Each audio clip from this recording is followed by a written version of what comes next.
Imagine a world where one man's ego was the only law. A world of golden pyramids and sun-drenched monuments built on the blood, sweat, and tears of millions of slaves. In the heart of this ancient empire reigned a king who did not just rule, he claimed to be a god. His word could end lives, and his wrath could burn cities. But history was about to be rewritten by the most unlikely of rebels. Not a king with an army, not a conqueror with a sword, but a man with a wooden staff and a message from the heavens. How did a child destined for a watery grave in the Nile end up in the very palace of the man who wanted him dead? How did a humble shepherd wandering the lonely deserts of Midian return to challenge the mightiest military force on earth? And what happens when the laws of nature itself begin to shatter? When rivers turn to blood, the sun vanishes in broad daylight, and the great Red Sea splits in two to make a path for the oppressed. This is not just a story of the past. This is the ultimate saga of faith against fear, light against darkness, and the undeniable power of divine justice. Today on Calli Artist, we journey back 3,500 years to witness the most epic liberation in human history. This is the life, the miracles, and the eternal legacy of the man known to the world as Moses, the prophet who brought an empire to its knees. Thousands of years ago, the land of Egypt was not just a civilization, it was an empire built on the backs of the oppressed. Pharaoh Ramses II sat upon a throne of gold, declaring himself the supreme deity. Under his reign, the children of Israel, Bani Israel, lived in absolute bondage, enduring back-breaking labor and systemic cruelty. The air in the brickyards was thick with dust and the cries of the weary. However, a prophecy began to circulate among the elite of Egypt, a dream that haunted Pharaoh's sleep. A fire from the direction of Jerusalem would consume the houses of the Egyptians, but leave the Israelites untouched. The court sorcerers gave a chilling interpretation. A boy would be born among the slaves who would dismantle the Egyptian empire. In a desperate attempt to defy fate, Pharaoh issued a monstrous decree. Every male child born to the Israelites shall be cast into the Nile. The basket of hope. It was during this time of terror that Musa A.S. was born. His mother, Jochebed, looked at her newborn son's radiant face and felt a love so profound it was tinged with agony. For 3 months, she managed the impossible, keeping a crying infant silent. But as the Egyptian soldiers' patrols grew more frequent, she knew the secret could no longer be kept.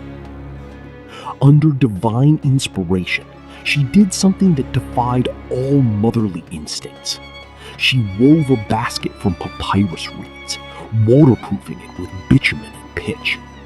With a trembling heart and a prayer on her lips, she placed the infant Musa inside. She did not cast him into the water with despair. She entrusted him to the Lord of the heavens. As the basket floated away, she told her daughter Mariam, "Follow him from a distance. Watch where the river takes him." The Nile, the lifeblood of Egypt, carried the tiny vessel into the private gardens of the Pharaoh. It was found by the ladies of the court and brought to Queen Assia, a woman of deep compassion living in a house of stone. When the lid was opened, the baby didn't cry. He looked up with eyes that held a divine peace. Pharaoh, hearing the news, arrived with his sword drawn, ready to extinguish this potential threat. But Asiya stood her ground. "He is a joy to my eye and yours," she pleaded. "Do not kill him. Perhaps he will be of use to us, or we may adopt him as a son." Through the mercy of Allah, the heart of the most ruthless man on earth softened for a moment. Musa A.S. was adopted into the royal family. He was a prince of the very house that sought his life. The divine plan was perfect. Musa A.S. refused every wet nurse in the palace until his own sister, Maryam, stepped forward and suggested a special woman from the Israelites. Thus, Musa A.S. was returned to his mother's arms to be nursed, paid for by the state and protected by the crown. He grew up learning the wisdom of the Egyptians, the arts of leadership, and the strategies of war. Yet his heart always beat for the suffering people in the fields. As a young man, Musa A.S.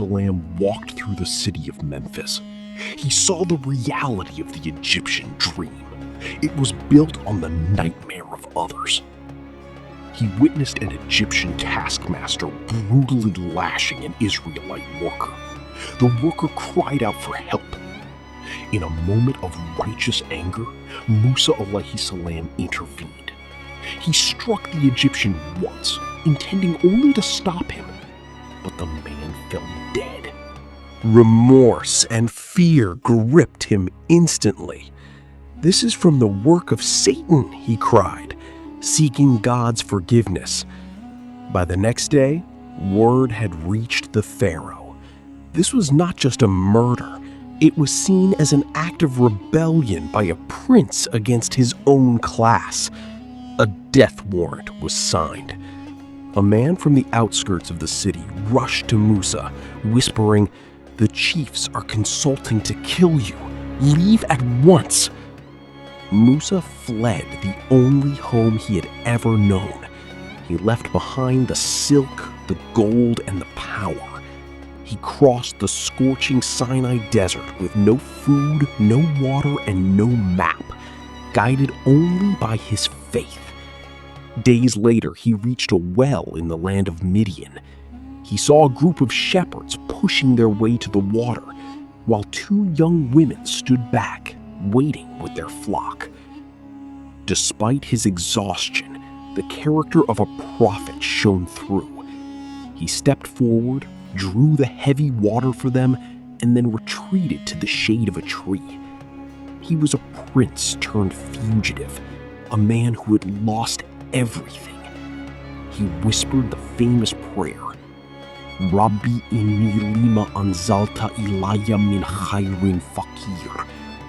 My Lord, I am truly in need of whatever good you may send me.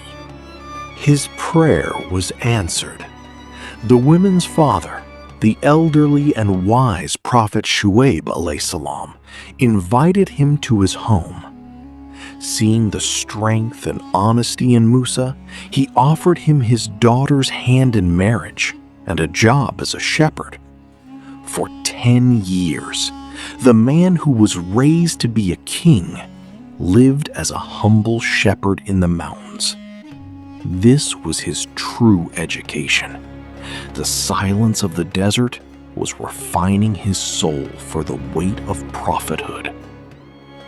After 10 years, the longing for home and the call of destiny pulled him back towards Egypt.